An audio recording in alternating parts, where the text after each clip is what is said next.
정의호는 신사도 목회자입니다. 왜 그런지 크게 5가지로 살펴보겠습니다. 1. 신사도적 운동 및 비냐드 사상에 빠져있는 자입니다. 용인 기쁨이 교회 정의호는 신사도적 운동 및 그와 비슷한 비냐드 사상을 성도들에게 가르쳤습니다. 신사도 운동 인사들을 교회로 초청하여 집회를 개최하였습니다.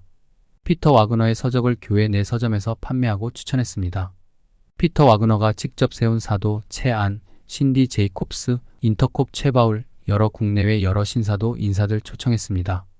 또한 교회 홈페이지에 공지사항으로 신사도적 교회라고 스스로 셀프 인증 글을 게시한 적 있었습니다. 이 글은 뉴스 엔조이에서 보도기사가 나오자 글삭튀를 하였습니다. 2. 신사도 체험을 중시합니다. 전도된 사람들은 새신자 교육에 등록된 후 HR 수련회라는 이름의 성령 수양회에 참석하여 1박 2일 동안 성령의 체험 기도회를 하며 임재, 안수, 방언, 입신기도, 치유기도 등을 받게 됩니다. 참고로 이때 방언하는 방법이라며 할렐루야를 빠르게 말하면 방언을 할 수 있다 알려줍니다. 셀 모임, 예배 소감문 작성 등을 통하여 죄 고백하도록 교육합니다. 이것은 정의호가 편찬한 교회 새신자 훈련 가이드북인 교회생활 가이드에서 서로 죄를 고백 교제에 관해 설명하고 가르치고 있습니다. 3. 귀신론 막귀론. 모든 질병과 사건 사고 그리고 교회를 못 가게 하는 가족이나 지인, 환경들을 모두 사탄의 공격이라고 생각합니다. 몸이 아무리 아프더라도 교회에 가면 치유된다든지 교회 가는 날, 가족 행사가 생겨 교회에 못 가는 것도 다 모두 사탄 마귀의 공격이라고 가르치고 있습니다. 그렇기에 종교의 영, 질병의 영이라던가 심지어 공산주의의 영, 이슬람의 영, 동성애의 영 등 여러 영에 대해 말하며 대적 기도를 해야 하고 돌파해야 한다고 가르칩니다. 4. 동일시 회개론. 기쁨이 교회에서는 타인의 죄를 대신 회개기도할 수 있다 가르치고 있습니다.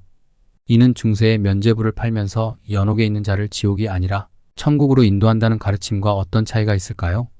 5. 가계 저주론.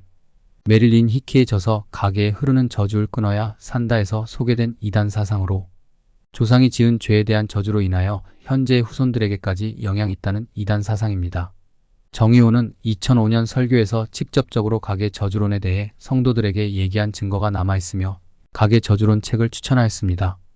교회 내 풋카페에서 코로나로 영업을 중지하기 전인 2020년 12월 30일까지 메릴린 히키의 가계 저주론 서적을 판매하였습니다. 그러면서 책에 출시한 당시의 베스트셀러라 추천한 것뿐이라는 어이없는 해명을 하고 있습니다. 셀장들이 가계 저주론 책을 세런들에게 읽고 책에 나오는 기도문을 따라 하면서 가계의 저주를 끊으라고 조언도 해주었으며 1:1을 하기도 했습니다. 가계 저주론은 일시적으로 한두 번 언급된 것이 아니라 기쁨이 교회에서 받아들이고 가르치고 있는 사상들 중 하나로서 교인들의 삶에 녹아있는 진리라고 믿고 있는 사상입니다. 예장 합신 2단 거론 후 자진 탈퇴. 정의호는 2014년 당시에 소속되었던 교단인 대한예수교 장로회 합신 측에서 2단으로 거론되자 교단을 자진 탈퇴하였습니다. 가끔 인터넷상에서 2단으로 거론되어 제명되었다는 이야기가 있으나 잘못된 정보이며 올바른 사실은 2단으로 거론되자 자진 탈퇴를 한 것이 맞습니다. 대한예수교 장로회 합신 측 산하의 2단 상담소 한국기독교 2단 상담소에서 확인해준 내용입니다. 금요 예배 비공개 전환. 2021년 초 온라인 등에서 기쁨이 교회 피해자들의 사례가 공개되고 정의호가 신사도적 발언과 각종 이단적인 발언하는 설교 영상들이 공개 유포되자 신천지나 이단에서 볼만한 일들이 일어났습니다. 편집할 수 없는 유튜브 실시간 금요 예배 방송을 비공개로 바꾸고 선별된 일부 성도들에게만 링크 보내주고 있습니다. 또한 금요 예배 영상은 그날 발언과 상황에 따라 녹화본이 올라오긴 하나 안 올라오는 경우가 있습니다.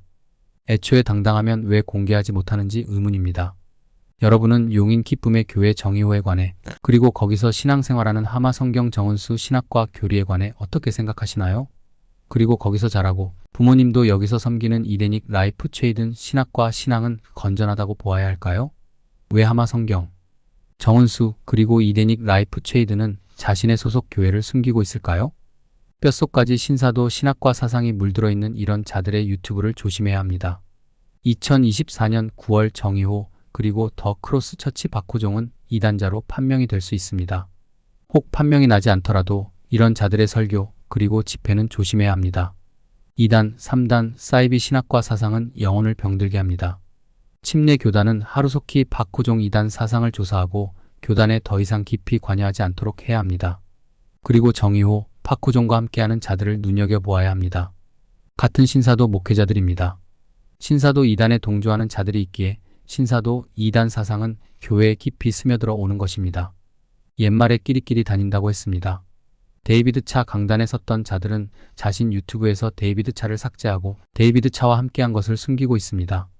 데이비드 차와 함께 강단에 서고 함께한 자들은 캄 선교회가 이렇게 커지고 타락하는데 일조한 자들입니다. 데이비드만 신사도 사상으로 쪄들어 있고 직통계시를 말하고 있을까요? 함께한 자들도 신사도 목회자들이 상당합니다. 신사도 목회자 신학 사상에 속아서는 안 됩니다.